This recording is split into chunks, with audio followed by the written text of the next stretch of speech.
You walk in for socks? That's it. One thing. But the socks are in the back corner, so you walk the whole store. Past shirts lit like they're on stage. Past displays stacked at eye level. A hand cream display. A candle you didn't know existed. 20 minutes later, you're at the register holding something you didn't walk in for, stuck in a line that loops you past one more display before you can pay. None of that happened by accident. Someone designed every inch of that path. So who figured out that confusing a shopper is good for business? And why did every store on the planet copy it? And that would be more of your impulse purchase, where you see something, you think, hey, that's kind of a cool item. I think I'll, buy that. The answer starts with a guy named Victor Gruen, and he's not the villain here, not yet. So who is he? Think of him as the Henry Ford of your shopping trip, except he'd hate being compared to Ford. Here's why. Gruen was an architect from Vienna, Jewish, and he got out in 1938 as the Nazis moved in. He landed in New York with basically nothing, and he had a real problem to think about. America after the war didn't have a center anymore. The suburbs were spreading out in every direction, and there was no downtown, no town square, no place where people just existed near each other. Just houses, driveways, and parking lots stretching for miles. Gruen looked at this and saw something missing that his hometown had never lacked. So he came up with a pitch: build one building, climate controlled, that works as a mall and a park and a library at the same time. Put apartments in it, put doctors' offices in it, make it a fake downtown for people who'd lost their real one. That was the actual plan, on paper, a mixed-use town center disguised as a shopping trip. In 1956, that idea became real. Southdale Center opened in Edina, Minnesota, and it was the first fully enclosed shopping mall anywhere in the world. Skylights, a center court, temperature stuck at 72 degrees no matter what Minnesota was doing outside. Sounds nice, right? A perfect fake Main Street. The developers thought so too. They just saw it differently than Gruen did. Gruen had a theory about all of it. One simple idea that explains why every store you've ever walked into feels the same. It came down to this: good design equals good profit. That's not some cynical trick he was hiding. That was the actual trade he offered to the businesses that funded him. But here's the part that got dropped almost right away. Gruen's whole third-place vision, the apartments, the libraries, the childcare, the doctors, developers, cut all of it before the paint dried. What they kept was the part that made money. So the tool Gruen built to make people linger in a community space turned into a tool for something else entirely. A way to make you lost, on purpose, and profit from it. That moment has a name now. It's called the Gruen Transfer. It's that second inside a mall when you stop looking for something specific and just start wandering. Half aware you might buy something you didn't plan on. It works because of the building itself. Walkways curve so you can't see an exit from where you're standing.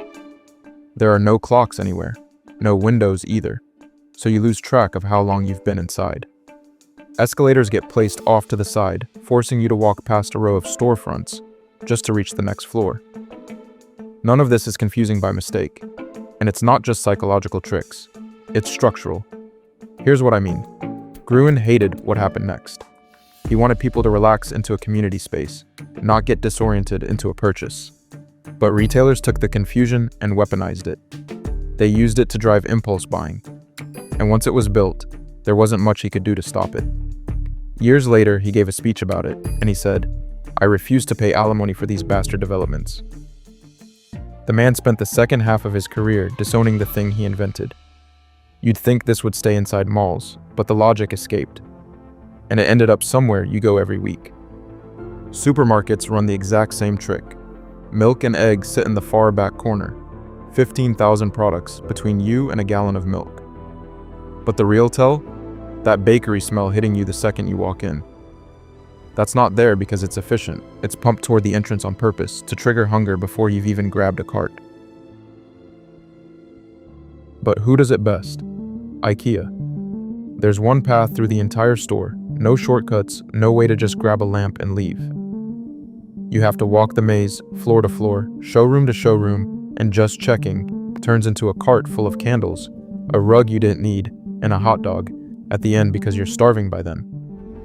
Every annoying layout you've ever cursed, the milk in the back, the maze with no exit, was tested against other designs and kept because it worked.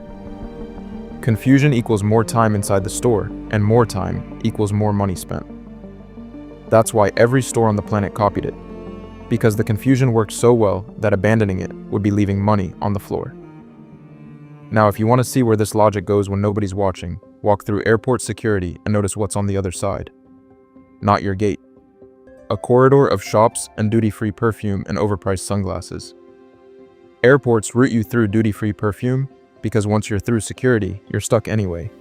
No clocks on the walls. No windows to tell you if it's day or night outside.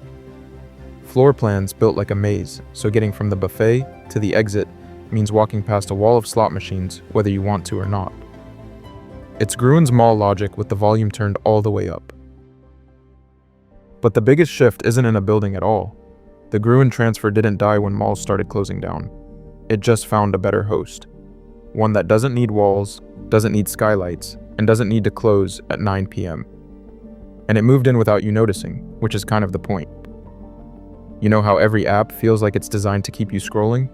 That's not a feeling, it's the same trick, just delivered differently. There's no bottom of the page, no wall to walk into, no exit sign anywhere in sight.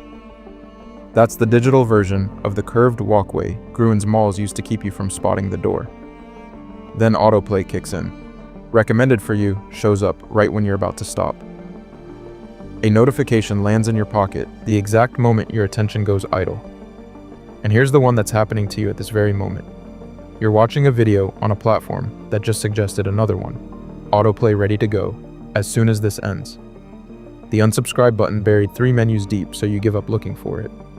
You know that feeling, the sigh, the fine, I'll stay subscribed surrender. None of that is a bug. It's Gruen's mall logic, minus the walls, minus the skylight, minus the escalator, running straight on your screen.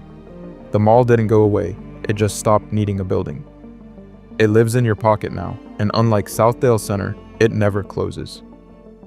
Gruen spent his life trying to build a place for people to gather. Instead, he built a machine for losing track of time and money. A machine that outlived every building he ever designed. So next time shopping leaves you exhausted, that's not you.